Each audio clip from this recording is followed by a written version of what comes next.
worshipped her sooner. If the heavens... All right, welcome back, everybody. Time in the studio right now is 11:12. Rough road trip for the Temple Owls. They dropped 2 on the trip to SMU and as well as to Tulsa. Didn't play that great in the second half, but we're still believing for the NCAA tournament, and we still think it's very possible, especially when you take a look at the resume and you take a look at the wins up against Kansas, Memphis, and UConn as well. But now join us in the studio is a freshman here, the only freshman on the roster for this year's Temple University team, and that's Obi Enechionyia. Temple gets set to play Houston 7 o'clock tomorrow night. You can listen to the game right here on Philly's #1 college radio station, WHIP. Obi, good to see you. Thanks for a few minutes. How are you? I'm good. Thanks for having me. Well, I noticed that Obi Enechionyia has changed a little bit, and I noticed this when I was looking at my TV set during the last 2 games. You got rid of that flow of yours, that big afro that we used to love walking around campus and seeing it happen. What happened? You could just cut the hair, new start? I just felt like I just needed something new. I had it for a while. I didn't have a real haircut for like a year. So I just kind of got bored of it, just wanted something new. I was watching the game up against, I think it was Tulsa, and they said your name, Obi Enechionyia, and the announcer goes, this is the last time I'll ever say his full name. We'll just call him Obi for the rest of the broadcast. Was your worst day always the first day of school when the teacher would sit there and have to read out your names? Because there's no chance you got it right on the first try, right? Yeah, it's always been tough for teachers, so every day, like on the first day, I always knew it was going to happen. I just waited for it. Just had to correct them every time. So it's nothing new to me. Because I'm used to it. People mess up my name, and it's Zach Gelb. It's 8 letters. It's like, how can you possibly mess that up? But I would have to imagine Obi Enechionyia is definitely tough. And we were always emailing Larry Doherty before the start of the season saying, how do you say this guy's name? It's Enechionyia. And then you saw your teammates try to give it a crack, and Daniel Dingle messed it up really badly. Right. So that was some funny stuff to see. So right now, this team, you guys just came off a nice little win streak, and then you lose 2 games to SMU and Tulsa. You get outscored in the second half by a score in those 2 combined games by a score of 71-42. How do you guys this week, what's the feel in practice for you guys after coming off that long winning streak, losing 2 to conference rivals? How do you guys get better as a team? I feel like we just have to kind of forget about it. Just learn from our loss, or both losses, just get back on the court and just kind of act like it didn't happen. Not as in, it really didn't happen because we have to learn from it, but kind of don't let it affect us in our future games, and just go out and practice just like every day. Just have to get better every day. So we just can't let it affect us in practice or the game. So when you take a look at those 2 games, specifically in the second half, because this team has struggled at times in their losses in the second half, what specifically, though, can you guys look at and said, hey, we did this wrong and that wrong, and this is what we have to do better to play up against a Houston team that comes in here tomorrow night and play our best brand of basketball? Kind of just being able to, play well against all defenses. I think that's been a problem with us. Like, a team will go into a zone and we kind of have trouble, but that's what we're doing in practice. We're just working on going against different types of zones and stuff, so just so that we're ready for every type of defense that a team wants to throw at us.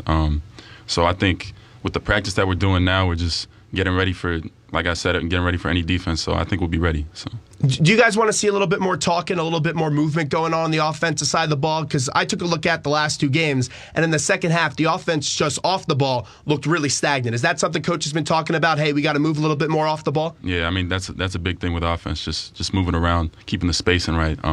Because if the spacing's off, the whole offense will be off, and it'll show in the score. Like, we only scored, 39 points? And, I think that's a lot of that is spacing and, like you said, communication. So if we can get those things right, we'll be back. So taking a look at this, Obi Enechionyia joins us in studio right now, WHIP Radio in Philadelphia. You missed some games with that ankle injury. You came back for this road trip, and I know you were telling me at practice that you couldn't even remember the last time you really missed a game, taking a look back at your high school career or even when you were playing growing up. Is that ankle now, is it at 100%? It's close. It's close. I wouldn't say at 100. Not yet, but it's close where I can get in the game and it won't really affect me. I won't really be thinking about it too much. So it's close. It's close. Just a lot of ice, I would have to assume. That's what you're going to have to be doing in the rehab process? A lot of treatment, ice, heat, different types of things to, get it back to 100. So Fran usually doesn't play freshmen a lot of minutes. Khalif White had to sit out. Will Cummings had to sit out for a long time. But over the last 2 years, last year they didn't have that much depth. So you saw guys like Josh Brown and Mark Williams get their minutes. This year, you guys lose a player like Anthony Lee who transfers. So there's a void down low. Jalen Bond is going to fill that in, but he got hurt early on. So he had to play guys like you a lot of minutes early on in the year. He also had to play Mark Williams and Devontae Watson. For you, since this is brand new to you, this game of college basketball, what's been the toughest part of the transition from the high school game to the college game now? Really just the physicality. It's a lot different, the physicality and the speed. It's a big jump from high school to college, and it took me a while to get used to it. I think I'm doing pretty well with it now, but even like in the games, I've been having some foul trouble. I think that's just kind of the physicality and the speed of the game. Like, just I got to get more used to it, but I think I'm doing pretty well with it now. Because when you were starting a few games this year, I know you said you're now more comfortable coming off the bench at this stage of your career than starting.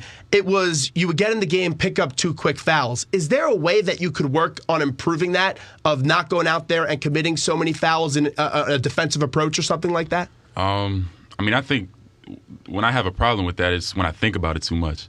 I think I just got to go out and just play straight up. That's one of the biggest things. That, in high school I could just swat at everything, just block everything. But in college, it doesn't work like that. You got to play defense straight up, so the refs don't call a foul. So. And I would have to imagine it doesn't hurt going up against a player like Jalen Bond in practice each and every day, because he's one of the most physical bigs in not only AAC conference but in the country. Yeah, I've improved a lot playing against him in practice. Yeah. So Obi Enechionyia joins us in studio. Temple gets set to play Houston 7 o'clock on Thursday. Give me your best memory in high school, because I'm trying to learn more about Obi Enechionyia. If you take a look back at your high school career, what's the best memory for you? Best memory? We were in 2 conferences in high school. And my sophomore year and senior year, we won the IPSL. Okay. And they're about equal in my kind of favoritism, but those are my favorite memories. I'll never forget that, winning championships. So, who was the guy that you sat there as a kid? Because no matter if you turn out to be a college athlete or not, or an NBA player or not, everyone grows up looking at a sport and idolizing a certain player. Like for me, I grew up loving Tom Brady. In baseball, I grew up loving Mike Piazza. And when it was like Halloween, you would dress up as those guys when you were at a young age. Who was the one guy that you looked up as a kid growing up and saying, I want to be like that guy one day in the NBA? To be honest, it wasn't the NBA. Okay. I was a soccer player. Oh, really? Yeah. And I always looked up to Messi. Okay. Yeah, he was my favorite. So until 8th grade, that's when I started playing basketball. But until then, it was all soccer. So probably Messi, to be honest. So to you, what was the love for soccer? I just grew up playing it. My dad played it as a kid. He introduced me to the sport. My whole family played. So that's really all I knew as a child. I watched some basketball, but I wanted to be a pro soccer player. So interesting. Do you still think you still go out there at times, try to run it with some soccer guys and stuff on campus, or coach says we're not doing that? Dunphy says you're not playing any more soccer. He hasn't. I haven't really thought about that. Actually, I haven't played in a while, but I think I could still get out there and do some things on the field. But I probably lost a little bit, but I still love soccer. So. My forte is not in soccer. I'm not a massive fan of the sport. I'm more of a football, baseball, basketball kind of guy.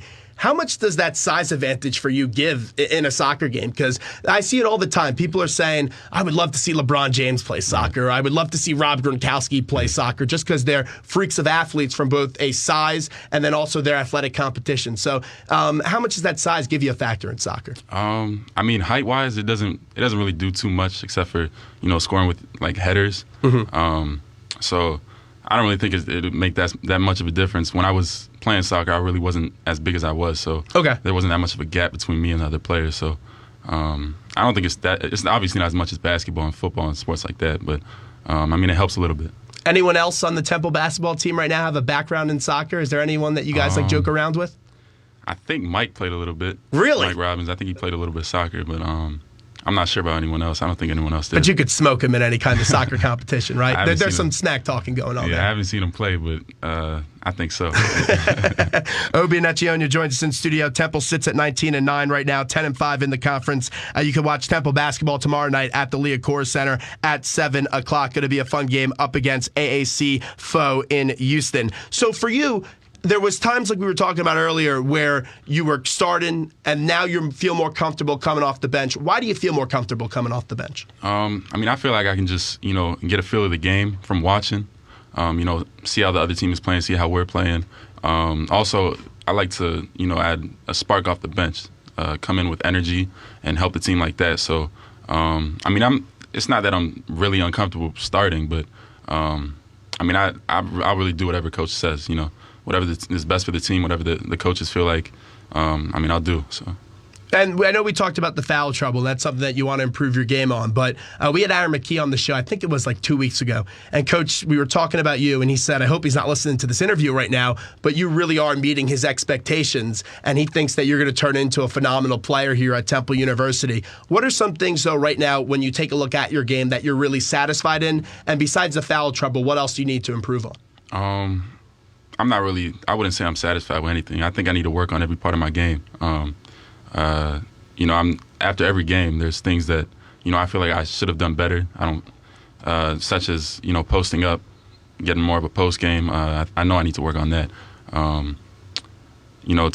Taking my man off the dribble, I can work on that. Just being more versatile, So I would say everything. I try to work on everything in practice, everything in workouts. So just having more of an all-around game. So. For you, what's the feeling like when you take a look at the Cherry Crusade? Because there's been times where they've been chanting your name, Obi, Obi, Obi, when you have one of these big stuffs of protecting the rim and all that stuff. For you, is that what you kind of imagine when you would go to Temple games before you committed here? Like, that's going to be me one day, some guy that's going to be one of those big shot-blocking guys for Temple? Yeah, definitely. It kind of brings me back to high school. I always get memories of that whenever they start chanting that.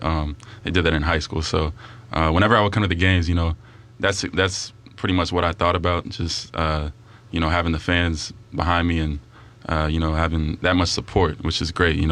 It's a great student section. So when you take a look at Houston that comes in tomorrow, when you guys are watching film as a team, what are some things that Coach is really stressing to you guys that, hey, we got to do X, Y, and Z to go out there and beat Houston?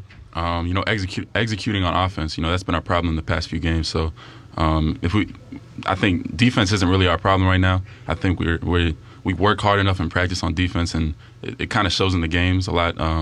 We play pretty well on defense, but offense, is our biggest problem. So just executing on offense, that's the biggest thing right now. Obi Enechionyia joins us in studio. Before we let you run, I'm going to give you a few names and tell me like the first thing that comes to your mind.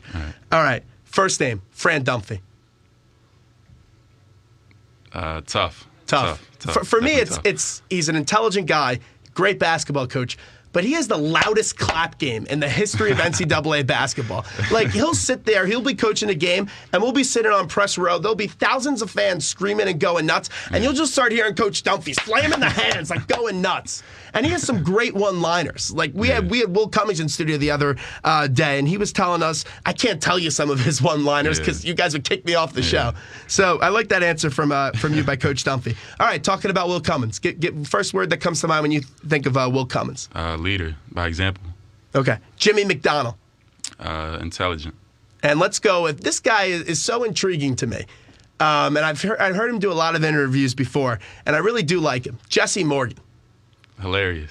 Yeah, he is the greatest. Funniest is he dude. the funniest guy on the team? By far, he's the funniest dude on the team. Can you give us some of his material? Like, what's something he said to you recently that's like hilarious? I can't really bring up something in particular because it's not really as much jokes, but he's just the funniest dude. Like, somebody will say something, he'll just reply back with the funniest thing. He's just all around funny guy.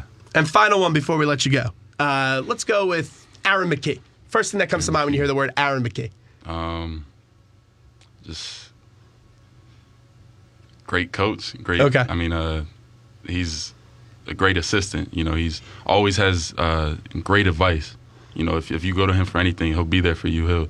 He'll respond to you with some of the greatest advice you can hear. So that's one thing I've learned this year. Just if I need something, I can just go to him for advice. Just because he was where I want to be. Where we all want to be in the league, being a great player in the league. So he's given every one of us some great advice in just the few months that he's been here. So just being able to go to him and just get some great advice. Well, we appreciate you coming in studio today and spending us a few minutes. Best of luck the rest of the way out. Let's go dominate up against Houston, ECU, take down UConn, make a run in the AAC tourney, and then let's get back to the NCAA tournament, because that's what we like to do here at Temple University. That's what the fans want. So thank you, and I'm sure we'll talk to you again throughout your career here at Temple. All right, thanks for having me. All right, there's Obi Enechionyia joining us in studio right now, WHIP Radio in Philadelphia. Time in the studio right now is 11:26. We'll take a quick break, and when we get back, the head football coach of your Temple Owls, Matt Rule, he's in the studio, and he'll join us next.